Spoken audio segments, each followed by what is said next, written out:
You are now listening to the Pelicans post-game report. Flash report.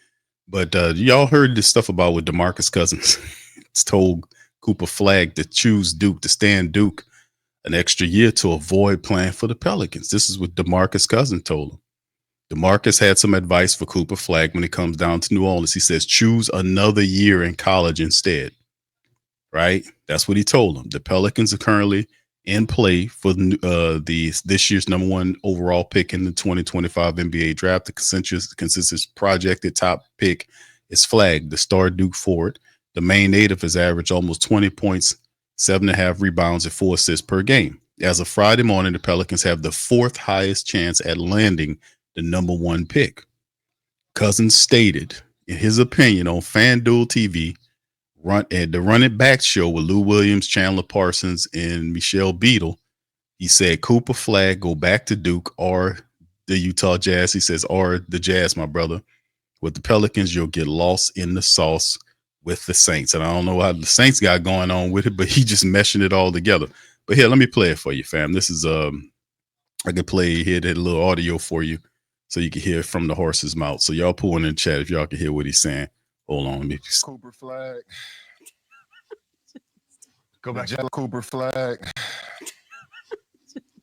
Go back to Duke. Go back to Duke. I'm going to go back to Duke or the Jazz, brother. That's wow, really? Pelicans, you'll get lost in the sauce with the Saints. Wizards, What's that? they don't care. Hornets, we just finished a whole 30-minute segment on them. Utah, hey man, You got the camera guy laughing. Listen, Utah, you'll be a hero. You'll fit right in, brother. I'm seeing Jazz. I'm seeing the Jazz. So there you go. That's DeMarcus Cousins' voice, literally telling Cooper Flagg not to basically go back and stay in college for another year and avoid the Pelicans, and several other teams. But it hits differently when he talks about the Pelicans being that, he was a member of the Pelicans, so he has some inside baseball on the organization. And I'm playing this to you just because you guys hear quite often from me about the Pelicans that they're a laughingstock. That they could the overall thought process of serious basketball folks is that the Pelicans organization is not serious about doing anything.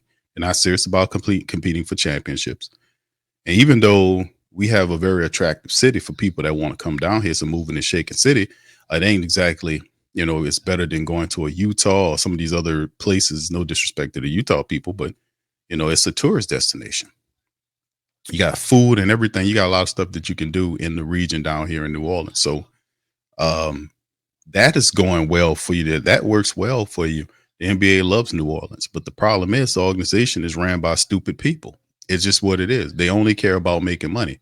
And the only person I really like from the Pelicans, to be quite honest with you, at the highest level is Swin Cash. That's the only person that I really like a lot. Outside of all these other people, I think they're idiots. I think they're delusional. And I think the top scumbag of the group, and really it's just one person, is David Griffin. He's a con man, a shyster. He's a control freak, moron, simpleton who wants credit for everything.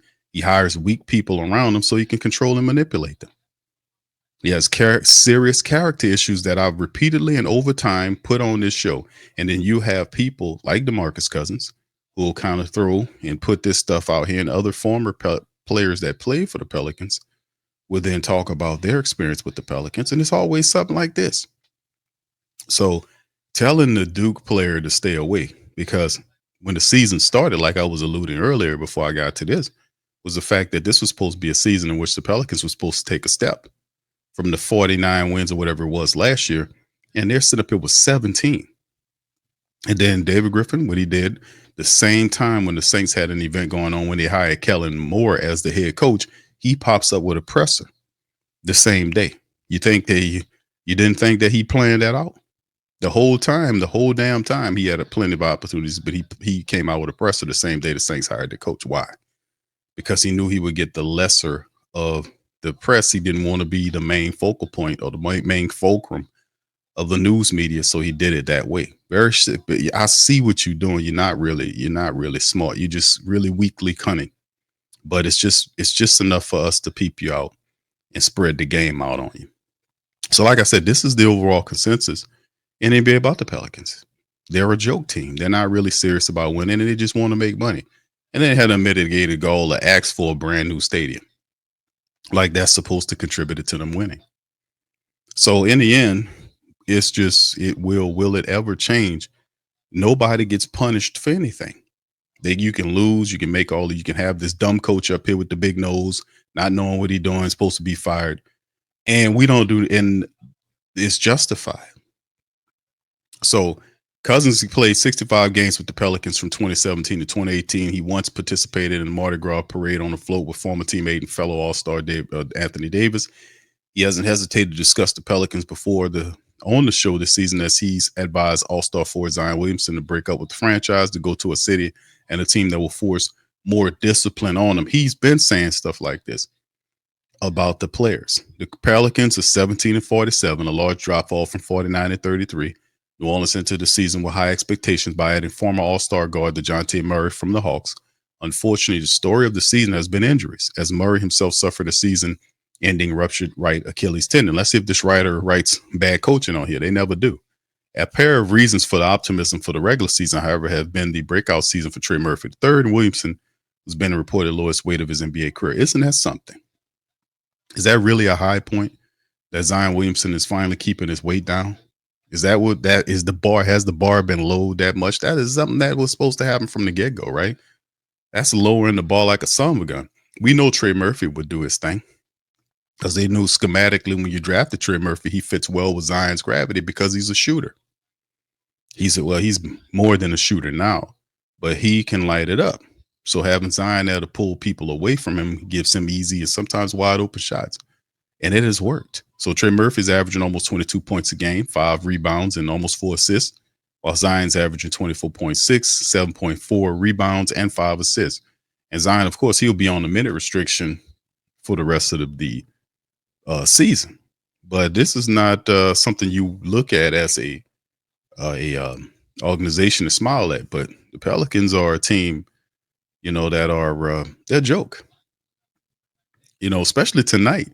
They got destroyed tonight. They got mopped up. It made no sense for them to lose the game this badly.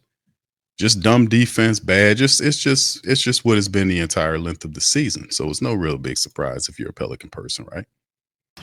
Subscribe now and stay up to date for all things New Orleans Pelicans.